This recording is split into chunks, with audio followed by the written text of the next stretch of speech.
Hey everybody, good evening and welcome to sessions 3 of the Petiteknit Terrazzo Knitalong. I'm Ellen Lewis from Crazy for You and I'm your host for this fun adventure. This is week 3 and we had a long break while you had a chance to knit the body. So tell me in the comments where you are. I know a lot of you started this before I did and are zipping along, but the homework was just to get finished with the stockinette portion of your body. And I thought what we would do tonight is to go into what that twisted ribbing looks like and also look at the sleeves. One thing I had said in the video preview was that we were going to look at the Italian bind off tonight.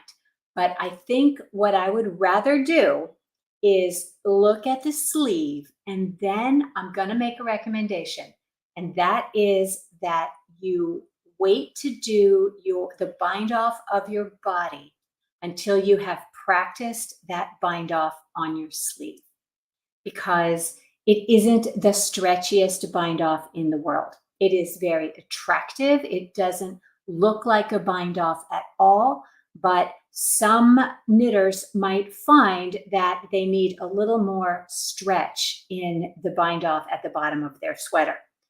And it takes 3 times the circumference of your sweater in yarn to make that bind off, and you might not be happy working with that. So my point is simply that, yes, we will look at the Italian bind off, but we're going to look at it as a function of our sleeve.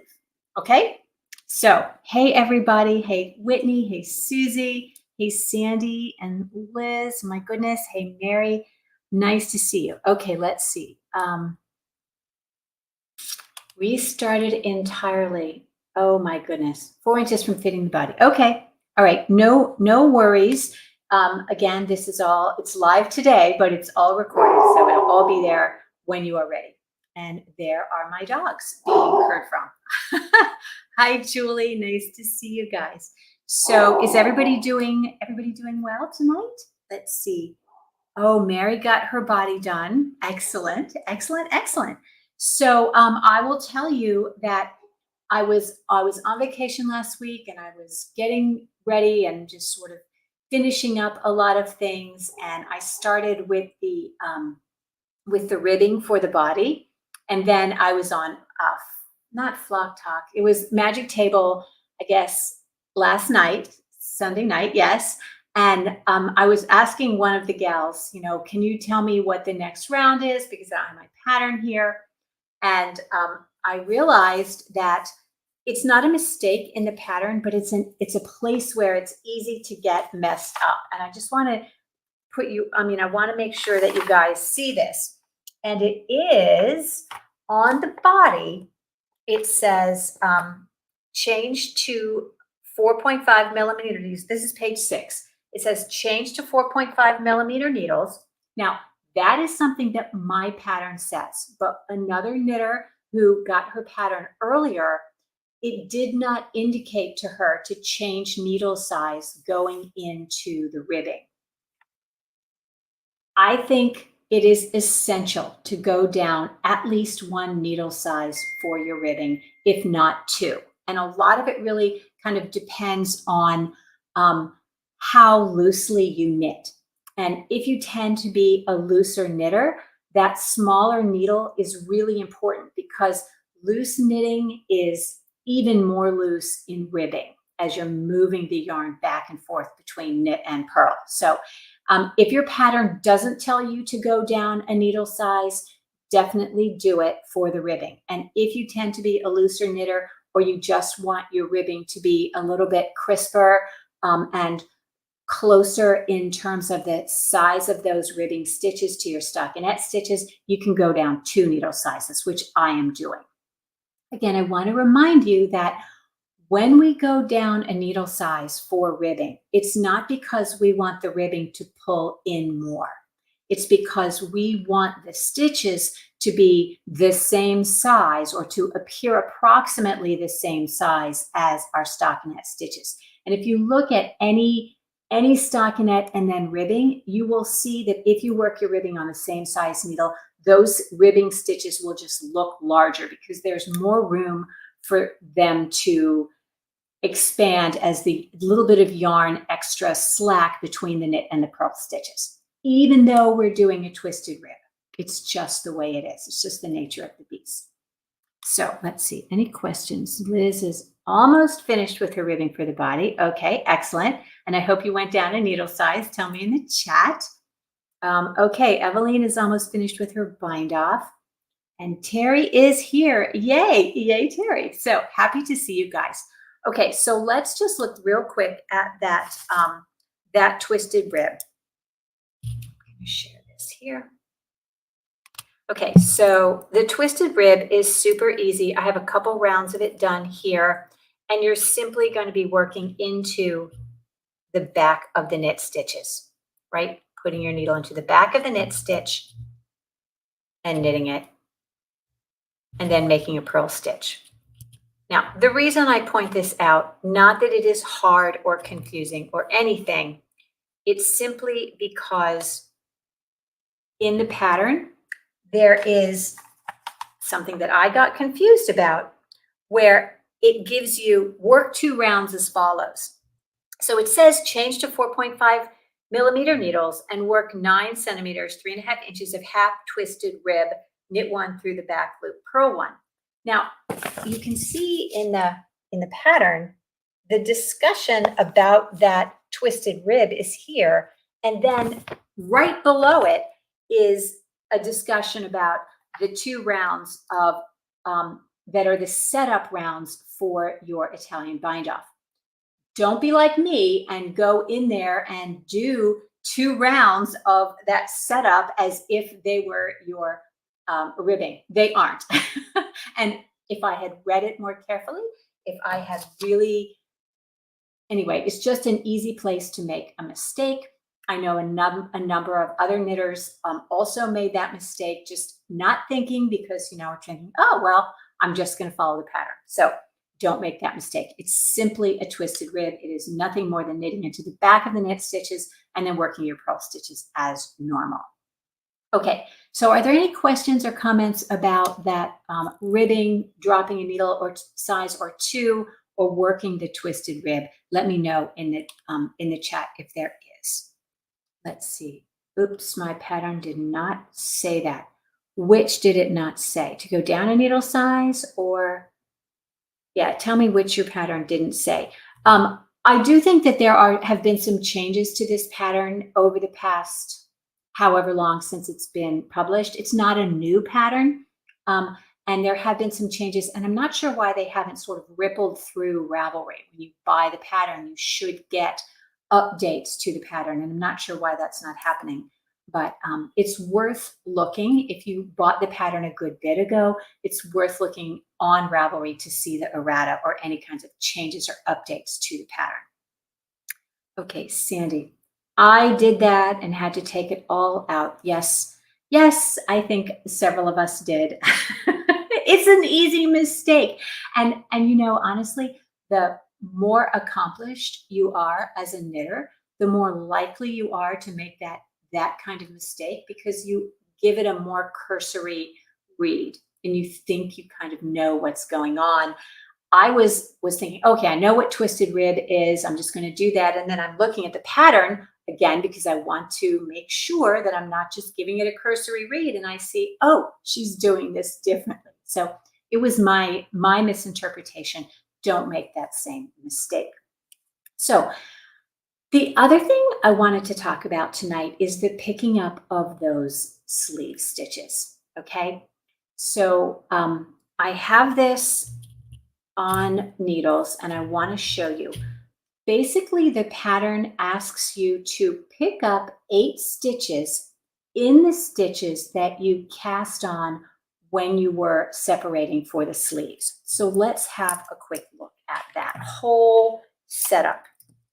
Okay, I've done a little tutorial here for you, and I just want to show you what we've got.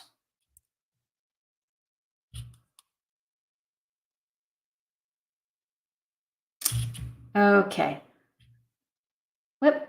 Okay, so when we are talking about the stitches that we cast on for our sleeve, right? We had 8 stitches that we cast on. And now if we look at this garment in the direction in which it was knit, we can identify this 8 stitches that we cast on. And I have them separated by my little straight pins right here. So 1, 2, 3, 4, 5, 6, 7, 8. Those are the 8 stitches that we cast on. And they're very clear to see, right? Because they're the little V's and we worked in this direction. But when we go to pick up, we're going to be looking at this garment in the opposite direction, right? So now the places where we're going to pick up are no longer in between the pins.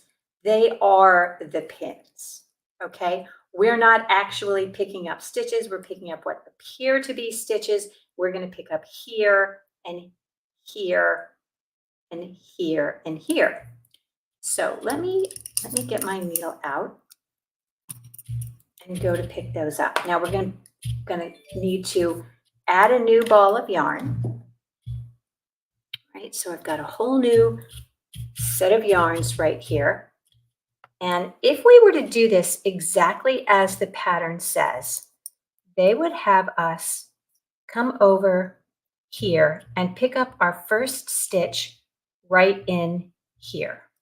Okay, I'm going to take this pin out so it's easier to see. Okay, they would have us picking up right here at the top of that stitch. So let me just do that and show you what happens. Okay, so now I have picked up my first stitch. Okay, but you see there's this big gap here, right? Because you're picking up in these stitches, but there's all of this space between where the sleeve stitches were pulled off the needle and where you cast on. And it has nothing to do with, you know, whether you did an extra make one in the strand, you know, on either side of your E-wrap cast on. It's simply the nature of the beast.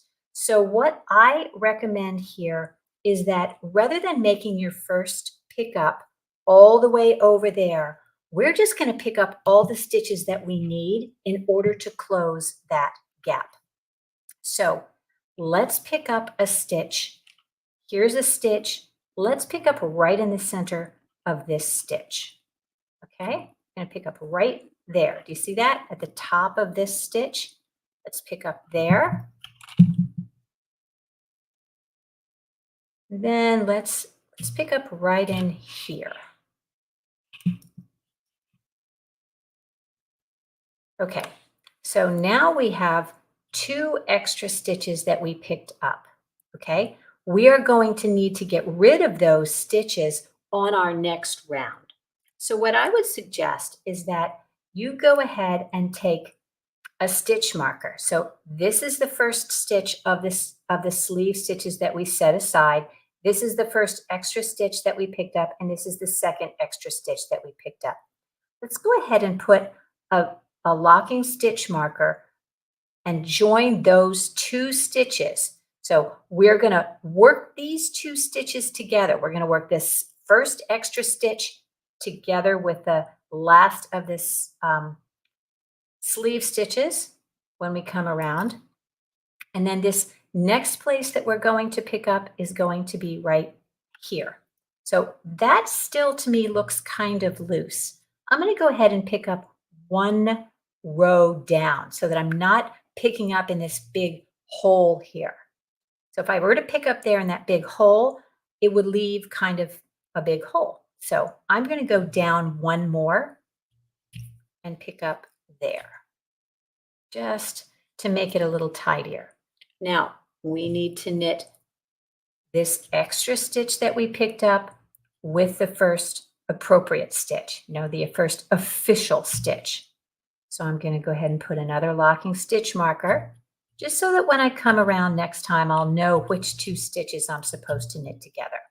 I'll go ahead and close those.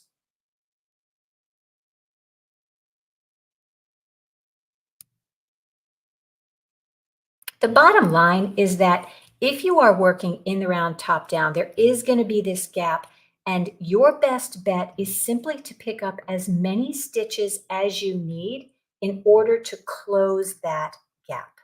Okay, so now we have picked up one, and we're just going to continue across and pick up those stitches that we need. So there's a total of 8 that we have to pick up. And they're marked here by my pin. 2, 3, 4. I get asked a lot of times where you should pick up. Should you pick up way up here?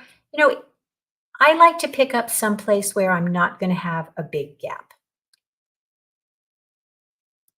If you were seaming this garment, you would have this same ridge here, so I don't worry too much about that.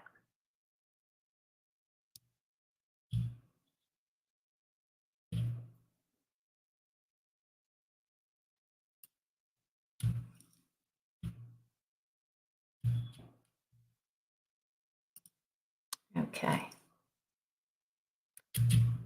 So I believe that is my 8 stitches picked up. Let's just count. 1, 2, 3, 4, 5, 6, 7, 8. So those are the 8 official stitches that I should be picking up. Now we have this same situation over here. Where do we want to make some extra stitches to tidy this up? Okay, so we could pick up one here. Let's go down a little bit more. We're going to pick up an extra one there. Okay, and coming around next time, I know that I'm going to work that extra stitch that I picked up together with the last of the 8 official stitches. And I picked up 2 extra on the other side, so we'll pick up one more. I think I'll pick it up.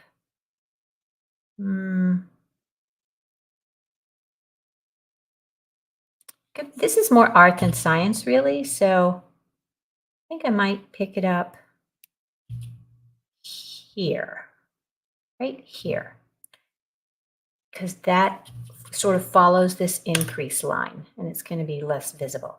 So I'm going to pick it up right here.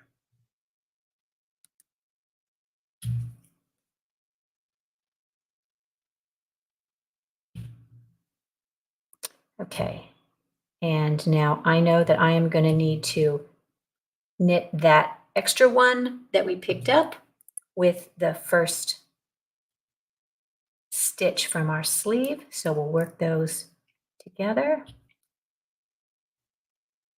All right. So you might notice that I have 2 circulars here. I am working in the round on 2 circulars for my sleeve.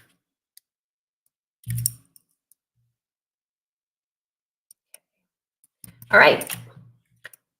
So does that make sense to everybody, what I'm doing there with picking up those extra stitches? Tell me in the chat if that makes sense to you.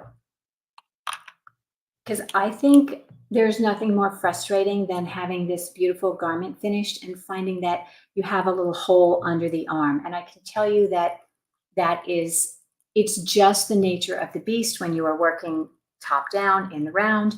And you can certainly use the tail of your yarn to sort of close that up. But I think this is maybe a better approach to solving the problem of that gap in that arm area. And then we're just going to work around and knit them together when we get to them. Yes, good. Okay, let's see. What happens if you have an odd number of stitches to pick up? How would you knit those together? An odd number of stitches to pick up. So, yeah. So I would probably knit knit them together, knit the first one together, and then maybe you could do a knit 3 together or a slip, slip, slip knit. You could work all 3 of them together, or you could do it in 2 rounds. You could knit 2 of them together and then just have one more knit together on the next round. You just want to make sure that you mark that so that you know where you're supposed to be knitting together. I don't know about you, I can get very confused as I go around and around, especially if I'm not paying that much attention. All right. That's more than 2. Yes. Okay. So yeah, just work them together over the course of the next couple rounds, Sandy. It isn't going to matter that much. It's your choice, you know. Nobody's going to be looking up under there, and I think an extra set of decreases is going to be a lot less noticeable than a hole in there. The other thing I want to remind you of is that working in the round for your sleeves, it is just a fact that we tend to work small circumference in the round more tightly than we do a large piece of fabric. Okay, there's just something about the way we're holding the needles or whatever, that there is a tendency for sleeves or other things that are in the round to be knit more tightly than if we were looking at a large piece of what would be relatively flat because it's so many stitches. Do you know what I'm saying? So be careful when you are working your sleeve. Go ahead and check your gauge pretty early on and make sure that you are still working at the correct gauge for your sleeve, because there's nothing more uncomfortable than having a sleeve that fits too tightly at the top. And it's just sometimes a matter of changing your needle size a little bit, you know, maybe 1 needle size to go up, because there is that tendency. All right. So let's see. Any other questions? Let's see. Liz, can you explain using the 2? Yes, absolutely. Let me see if I can get this there for you. Whether you're working with 2 circular needles or double points or magic loop, working in the round is in a small circumference is kind of like wrangling a porcupine. But yes, let me bring this up to you. Okay. So let me bring this maybe a little bit better. Okay, so you can see that I have 2 circular needles of the same size on my stitches. Okay, so these are my sleeves. These are my sleeve stitches. This is just one sleeve. I'm doing them one at a time. And half of my stitches are on this front needle with the gold cord, and half of my stitches are on this back needle with the red cord. So when you are working with 2 circular needles in the round, what you want to do is you always want to be working with the same needle. So when I'm going to be knitting these stitches, which are on the front of my work, I'm going to be using the 1 needle. So this is the needle. These are the 2 ends of the needle that have the gold cable. And this needle that has the red cable, I'm just going to pretend that it doesn't exist for right now. So my yarn is coming from the back here, and I'm going to be working this stitch on the front of my needle with that yarn from the back. Okay, and I just work all the way across these stitches.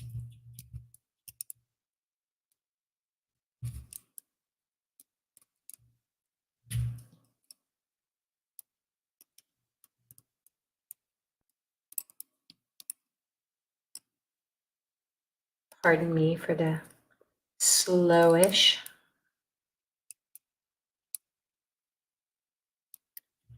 But if this were a video, I could put it on double speed and you could see zip, zip, zip, zip, zip, zip. All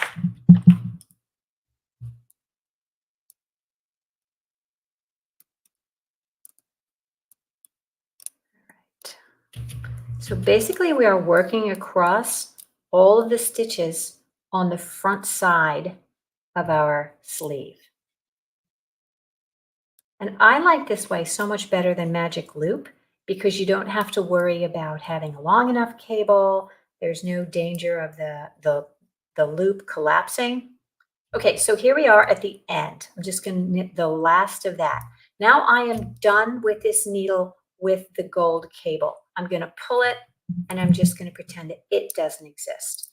I'm going to turn my work over. And now I am going to begin knitting the other half of my stitches using the needle that has the 2 red. Okay, so again, the yarn is coming from the back and we are going to knit those front stitches with the red cabled needle.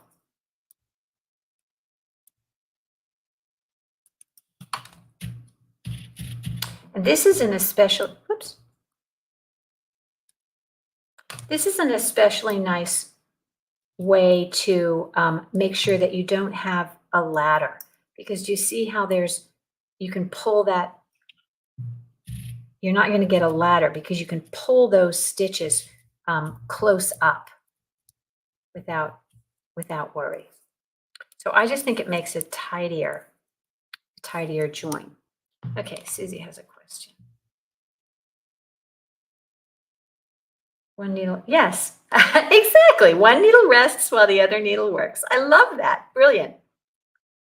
Okay, what is your advice for somebody who has one set of cable needles? Do you mean that you only have one set of interchangeables? Or so if you have one set of interchangeables, you absolutely can still do that.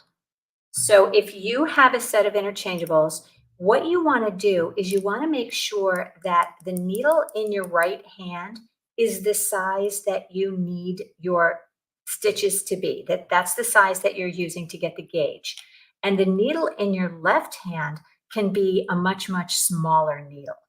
So you can use one set of interchangeables and put I call it the receiving needle, or the needle in your right hand, put the tip that's the correct size for your gauge there, and then put another smaller needle tip on the other end, and then do the same for the other side. And that's a perfectly acceptable way to do it when you have just one set of interchangeable needles. Right? Tell me if that makes sense to you, Susie. Yes? All right.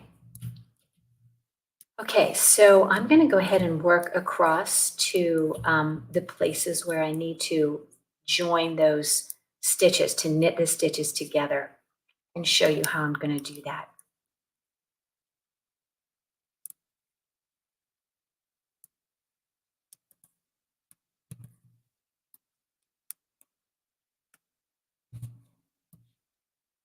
Susie, I don't have that problem. Yes, you are so good. Yes, I happen to know that you have several sets of interchangeables, as do I, which is kind of appalling, right? Okay, let's get here. Okay, so here we are coming up on our stitches that we're going to work together. And I don't have to think about this because they are right there for me.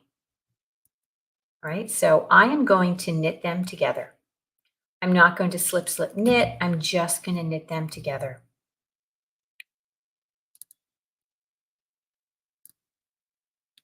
And there's the other one. Okay, so I can take these stitch markers out.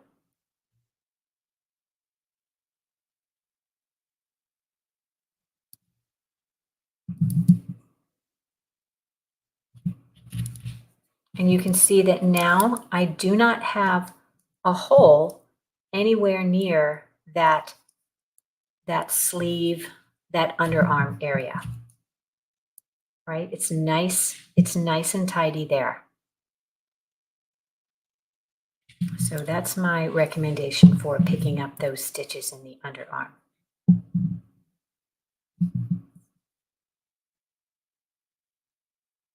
So Coming over to this side, if you wanted to have your stitches lean in a particular direction, you could slip, slip, knit these together. If you wanted them to lean in the other direction. So I'll just show you how to do that just in case you want to do that. I'm going to take this out. Okay, so if we're going to work these two together, we want them to lean to the left, slip as if to knit, slip as if to knit, put our left needle through the front and work them. Oh my. Whoop. Work them together through the back loop. All right, and then we would do the same thing here.